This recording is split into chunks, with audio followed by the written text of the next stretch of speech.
President of the Bermuda Cricket Board, Lloyd Smith. At PHC today, or on Saturday, you've had the opportunity to share with clubs the procedures for getting back out training. How do you think it was received by clubs, captains, players, and all? Well, amongst our agreement, our fundamentals of getting back to training after COVID-19 was basically providing a training session that shows how social distance can be done in a training environment. So we had a very good turnout from the clubs this morning. All of them were very receptive on how it can be done. The course was put on by one of our national squad coaches, Arnold Mandas, just to show them with some of the under 19 players how they could socialize, as well as provide social distancing in a training session. So it's been pretty good.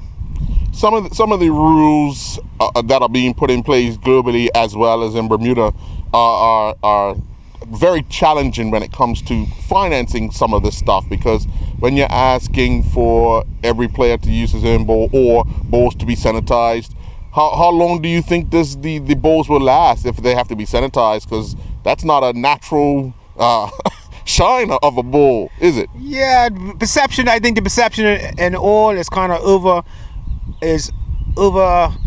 emphasized with how the sanitation is supposed to go. Basically, what the ICC is looking for is that if you're using a cricket ball, they're not, a brand new cricket ball, and you're out there playing, every time there's a break, they're asking guys to actually sanitize the hands, not really sanitize the ball, but really sanitize the hands. So if you start in a sanitized environment, you can continue in a sanitized environment if you actually keep sanitizing your hand. It's just the aspect of we definitely don't want, like in past, is people using just saliva to put on the balls, which creates more issues with the ball, and hopefully the sweat as well. We try to minimize as much sweat gets on the ball to keep the conditions in a better environment than it has been in the past.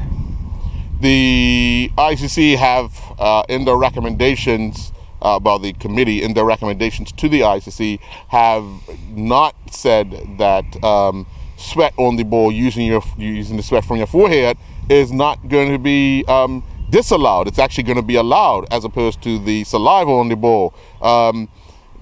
Does that kind of negate what you just said as far as sweat on the ball? Well, I wouldn't say it's negated. It's just that the science ain't there that you can contract that from sweat. You can correct the virus from sweat, but here we're going to try to be safer and try to say that, please don't put your sweat as limited as much of sweat as you can on the ball. We don't want you taking sweat off your head and putting it on the ball to actually try to shine the ball. So hopefully that we could be just a little bit more sanitized than ICC. We do govern our own cricket, so we're hoping that we do have a little bit more regulations in that ICC recommended, as you will see in our fundamentals for getting back to cricket.